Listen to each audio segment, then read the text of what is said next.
G'day, in this video we're going to be looking at the concept of mechanical power. So we're going to be focusing on dot point 2.2.4, still looking at module 2 dynamics and explaining and analysing the motion of objects. That's still our inquiry question.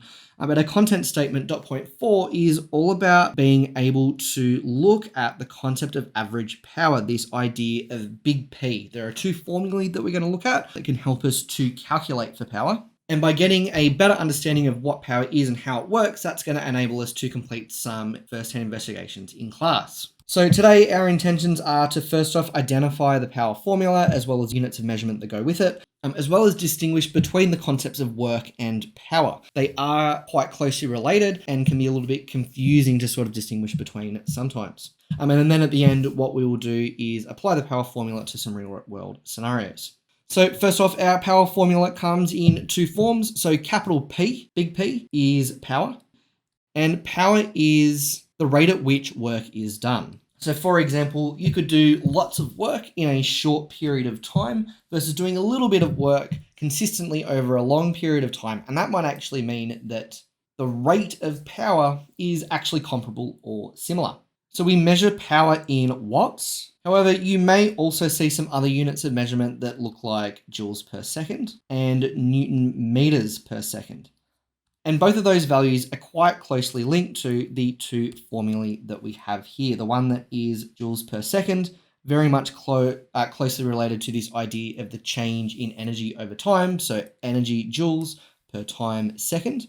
And Newton meters per second, quite closely related to the second equation that is connected to power, force obviously represented by newtons and velocity represented by meters per second. So when comparing power versus work, work essentially is the energy put into an object to get, but power, again, according to our definition, is the rate at which work is being done. So work over time.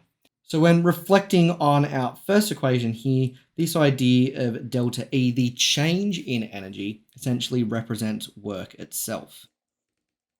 So when you are putting work on an object, you are changing its energy. We can actually use this top equation as well as our concept of work to be able to show where the second equation, which involves velocity, actually comes from.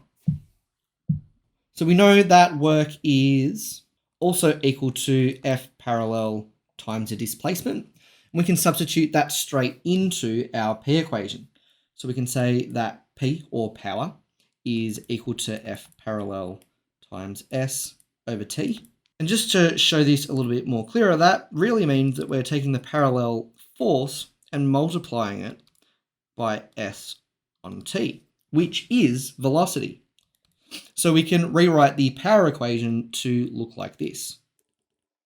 The parallel force times the velocity. And that's exactly what we get here.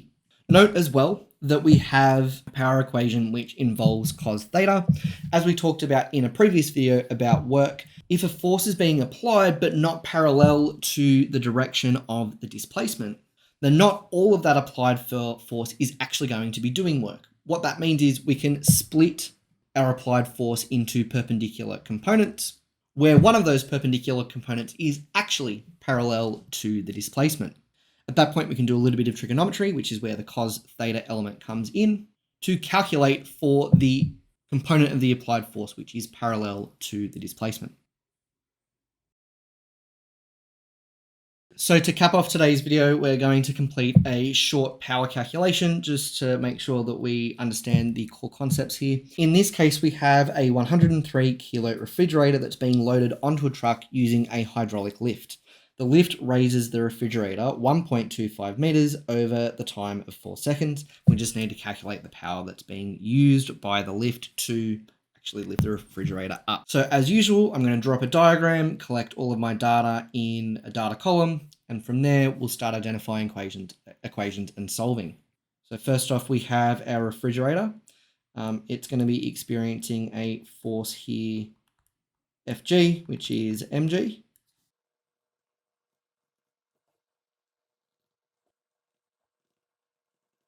So here I've also just identified the direction of the displacement, which is going up, that's 1.25 meters, as well as identifying the lift force. And here I've said that it's equal to mg.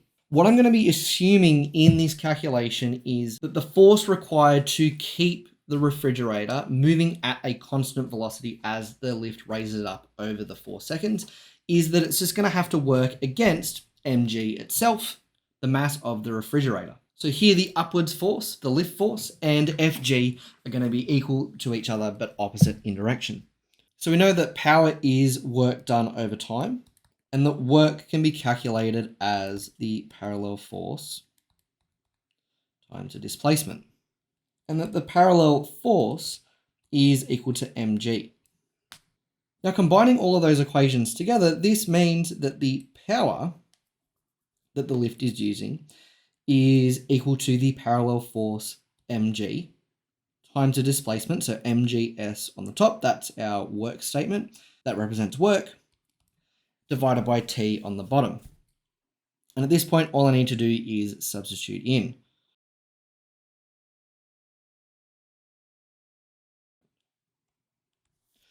So here that means that we have 315.4 joules per second of power required to get this lift to actually happen. And because we've been given our time to one significant figure, really I should be writing my final answer to one significant figure as well. So that'll be 3 times 10 to the 2 joules per second. Thank you very much. In the next video, we're going to be finishing off inquiry question 2. We're going to be looking at some more complex problems which are going to require us to really bring together lots of different force concepts. They're going to involve masses, ropes, pulleys. There's going to be multiple objects sort of applying forces in lots of different directions. I'm going to be doing some worked examples on a few of those scenarios. But until then, have a good one.